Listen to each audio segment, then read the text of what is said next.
अस्सलाम वालेकुम। अब इसी तरह अगर कोई छोटी जो है वो अदालत के अंदर एक बॉन्ड सबमिट करता है और कोर्ट के साथ ये एग्रीमेंट करता है कि जिस काम के लिए आप मेरी छोटी का तकाजा कर रहे हैं मैं उसको फुलफ़िल करने का पाबंद रहूँगा, मैं एक्यूज़ को पेश करने का पाबंद रहूँगा। अगर एक्यूज़ पेश नहीं होता तो मैं पर्सनली तौर पे रिस्पॉन्सिबल हूँगा। आप जो भी ज़मानत की अमाउंट जो है वो इसकी ज़मानत के तौर पे रख रहे हैं, मैं वो देने का पाबंद हूँगा अगर मैं अपना कोर्ट के साथ एग्रीमेंट जो है वो पूरा करने में नाकाम हो जाता हूँ। जैसे कि मैं आपको बार बार बता रहा हूँ कि श्योरिटी का मकसद ये है कि जिस भी ज़मानत पे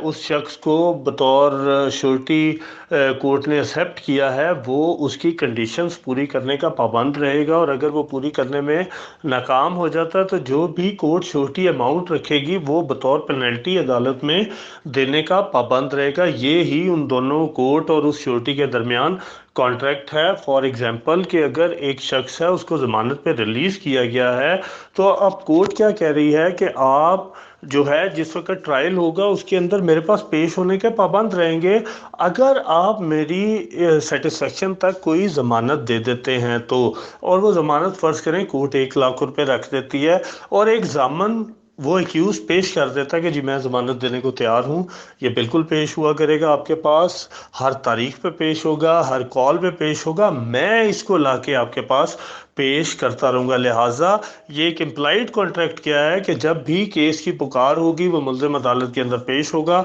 अगर वो नहीं होगा तो कोर्ट जो है उस सूरत में स्ट्रेट अवे ये राइट रखती है, ये अथॉरिटी रखती है कि उसके श्योरिटी के अगेंस्ट कार्रवाई करे कि तुमने अपना एग्रीमेंट पूरा नहीं किया। हाँ, जो मैं आपको पहले कंसेप्ट दे चुका हूँ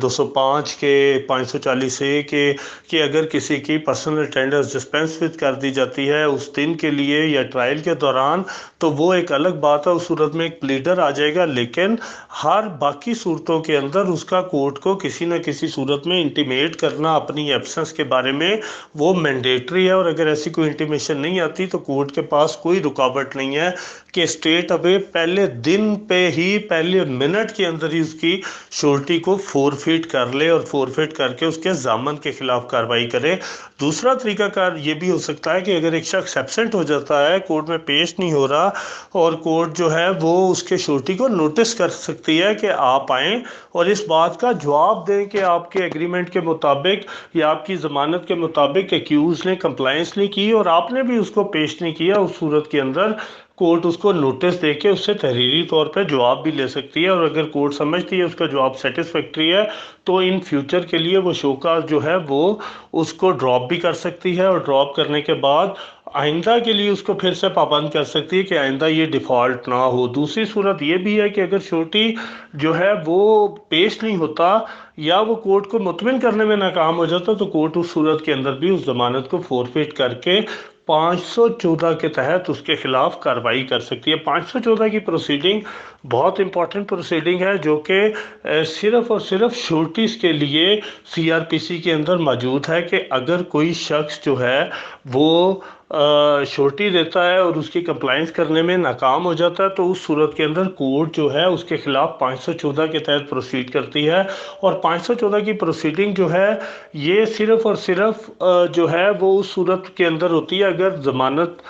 जिस शख्स ने दी है वो अपनी ज़मानत के जो टर्म्स हैं उसको कंप्लाई करने में नाकाम हो जाए। अब दो सूरतें हैं, एक सूरत ये है कि अगर कोर्ट जो है उसकी फॉरफीचर कर लेती है उसके बॉन्ड को स्ट्रेट अवे, और उस सूरत में उसको फिर शो काज दिया जाता है कि आप बताएं कि जो आपने ज़मानत दी थी उस पर आप क्यों जो है वो कंप्लायंस नहीं कर सके, तो क्यों ना आपसे ज़र ज़मानत सारी जो है वो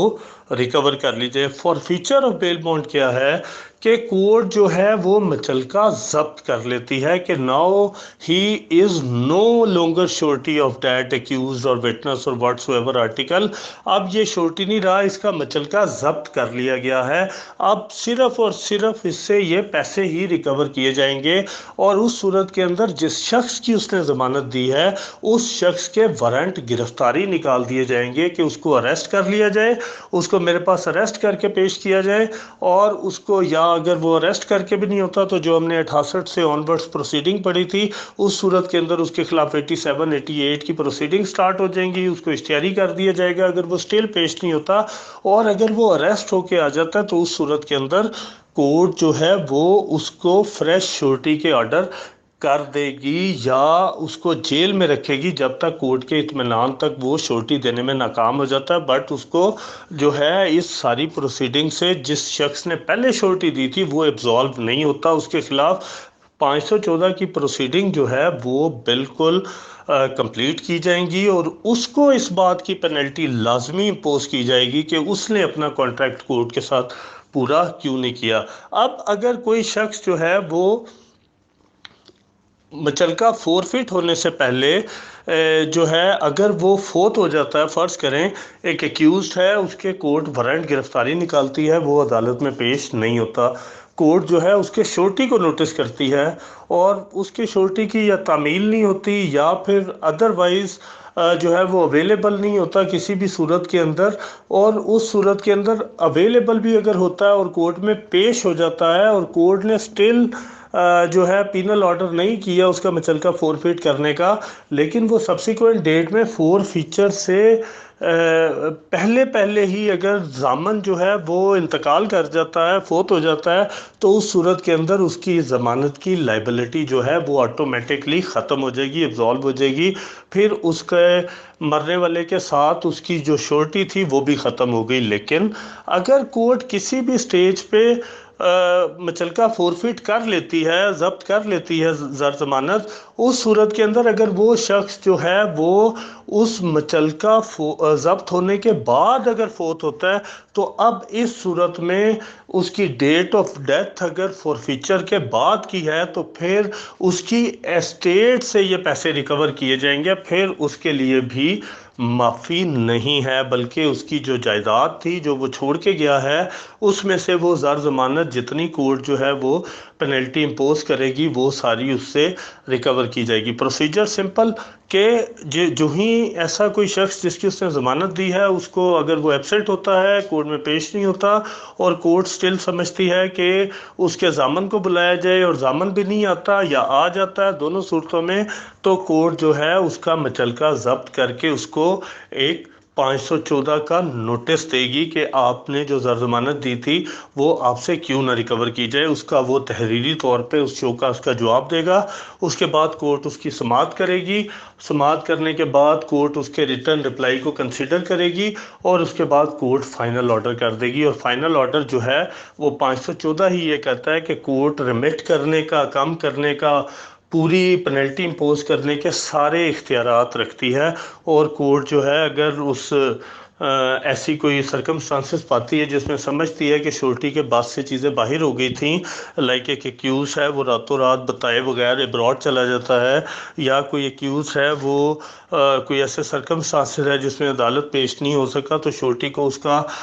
कम रिस्पॉन्सिबल समझा जाए, तो उस सूरत के अंदर कोर्ट जो है ये इख्तियार भी रखती है कि अगर 50,000 रुपया तो उसको रिमिट करके कोर्ट जो है 5, 10,000, 15,000 जितने मुनासिब समझती है वो भी रिमिट करके कम कर सकती है। कोर्ट के पास ये पावर भी है। सुप्रीम कोर्ट की बहुत ज़्यादा जजमेंट्स हैं कि अगर कोई शख्स श्योरिटी देता है तो उस सूरत के अंदर उसको ज़िम्मेदार भी आप पूरा पूरा ही ठहराएं, उसको फुल पेनल्टी इम्पोज भी कोर्ट्स कर सकती हैं। लेकिन कुछ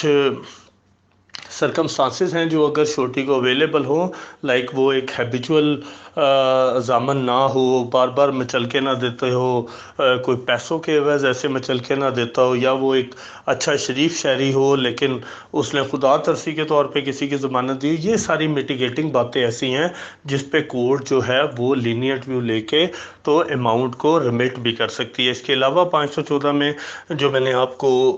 उसके फोत होने की बात बताई कि फोर फीचर से अगर वो बाद में फोत हुआ तो उस सूरत में उसकी एस्टेट से वो जो है अगर फोर फीचर के बाद में फोत हुआ है तो फिर उसकी एस्टेट से वो पैसे रिकवर किए जाएंगे। अगर फोर फीचर से पहले फोत हो गया तो वो एब्जॉल्व हो जाएगा उस लाइबिलिटी से। इसके अलावा 514 की स्पेशलिटी है, जो मैं 2-3 वॉइस मैसेज पहले भी आपको बता चुका हूँ, कि जो भी ज़मानत जिस मर्जी शेप में दी गई है, अगर वो ज़मीन की सूरत में है, अगर वो इमूवेबल प्रॉपर्टी की सूरत में है, तो 514 की प्रोसीडिंग में ऐसी कोई प्रॉपर्टी अटैच नहीं हो सकती। ना उससे सेल किया जा सकता है, ना उससे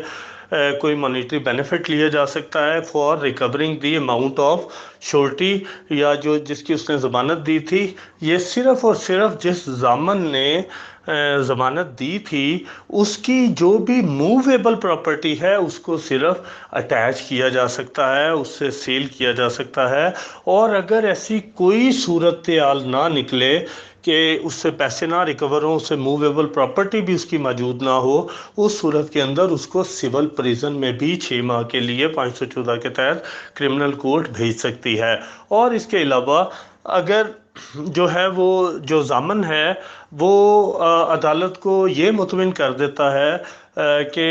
ये जितना भी इसकी मुल्ज़म है, ये इसकी जो प्रोडक्शन है ये उसके बस से बाहर है, तो इवन